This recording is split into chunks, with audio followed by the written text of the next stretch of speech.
When I married him, I believed I was his partner. I believed we would walk through life together. I believed I would never feel alone with him. I was wrong. I did not know I was competing with his mother. My name is Sarah. I am 32 years old. This is the story of how my husband chose his mother, not me. I met my husband, Daniel, 5 years ago. He was kind. He was quiet. He listened when I spoke. He made me feel safe. Before we married, he told me one thing very clearly. My mother is very important to me, he said. I smiled and nodded. I thought that was normal. I respected that. I did not know what it would really mean. After we got married, we moved into a small apartment. It was not perfect, but it was ours. In the beginning, everything felt fine, but slowly I noticed something. Every morning, Daniel called his mother. Every night, he called her again. If we were eating dinner and his phone rang, he answered. If we were talking and she called, our conversation stopped. I told myself, be patient. He is a good son. When we planned our first holiday together, I was excited. I chose the place, I booked the hotel. 2 days before the trip, Daniel came home late. My mother is sick, he said. She needs me. We must cancel. I was disappointed, but I understood. Family comes first. Or so I thought. After that, it happened again and again. When we wanted to visit my parents, his mother needed him. When we planned a weekend together, she felt lonely. When I wanted to talk about our future, she had an opinion, and her opinion always came first. One day, I suggested something simple. Can we buy a new sofa? I asked. Our old one is broken. Daniel hesitated. I should ask my mother, he said. I laughed at first. I thought he was joking. He wasn't.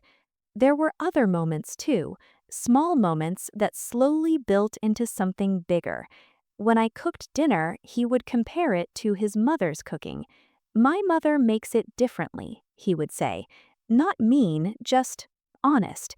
When I decorated our apartment, he asked, "What will my mother think?" When I bought new curtains, he said, "My mother has the same ones, but in blue." I tried to be understanding. I tried to be kind. But inside, I felt smaller and smaller. One evening, I came home with good news. I had been promoted at work. I was so excited to tell him. "Daniel," I said, "I got the promotion." He smiled. "That's wonderful," he said. Then his phone rang. It was his mother. He answered. He talked for 30 minutes about her day, about her neighbor, about the weather. When he hung up, he had forgotten about my promotion. He never asked about it again. Slowly, I stopped asking for things. I stopped planning. I stopped hoping. I began to feel like a guest in my own marriage. Our first wedding anniversary arrived. I had been planning it for weeks. I bought a new dress, I made a reservation at a nice restaurant, and I wrote him a letter telling him how much he meant to me. That morning, I woke up early. I made his favorite breakfast. I put the letter on the table. He read it while eating. He smiled. "This is beautiful," he said. "Thank you." I felt happy. Finally, a day just for us. But at noon, his mother called. "She wants me to fix her kitchen cabinet," he said. "I'll be quick." "But our reservation is at 7, I said. "I know, I'll be back in time." He left at 1 o'clock. I waited. At 6 o'clock, he called. "I'm sorry, this is taking longer. Can we go tomorrow instead?" I sat alone in my new dress. I looked at the reservation confirmation on my phone. I canceled it. I didn't cry. I just sat there, feeling empty. The next day, he brought me flowers. "I'm sorry about yesterday," he said. I looked at the flowers. They were beautiful, but they were the same flowers his mother liked. The breaking point came one night. I came home from work with a fever. My body was weak. My head was heavy. "Can you stay with me tonight?" I asked. "I don't feel well." Daniel looked worried, but then his phone rang. It was his mother. He listened quietly. Then he stood up. "She is alone," he said. "She needs me." I stared at him. "I need you too," I whispered. He avoided my eyes. "I'll be back," he said. But he didn't come back that night. I stayed alone in bed, shaking and crying. In that silence, something inside me broke. For the first time, I understood the truth. I was not his wife. I was his second choice. The next morning, Daniel returned. He looked tired. "How are you?" he asked. I didn't answer. Instead, I asked him one question.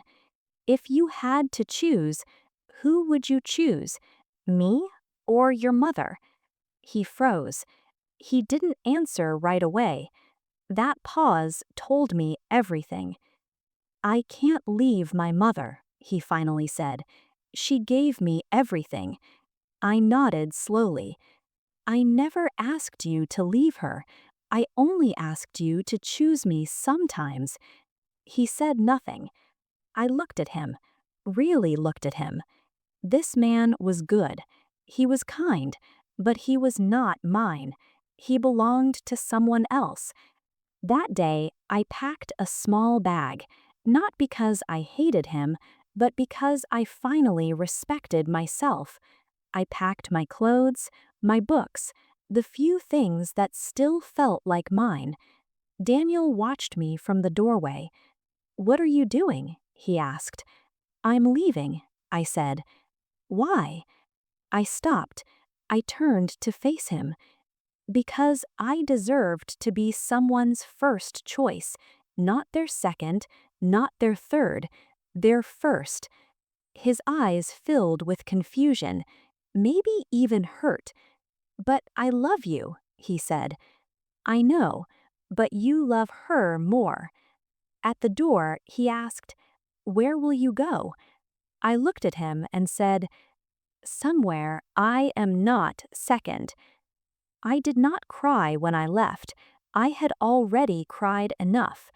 I walked down the stairs. I felt the weight of the bag on my shoulder. I felt the cool air on my face. And for the first time in months, I felt free. Now, when people ask why my marriage ended, I keep it simple. I say, he was a good son, but he was never my husband. Sometimes love is not about hate or anger. Sometimes it is about choosing. And he made his choice. He chose his mother. Thank you for listening to this story. If you liked it, please like the video, share it, and subscribe to the Story Reading in English channel. Your support helps more stories reach people like you. With every story, our English gets better and our hearts get stronger.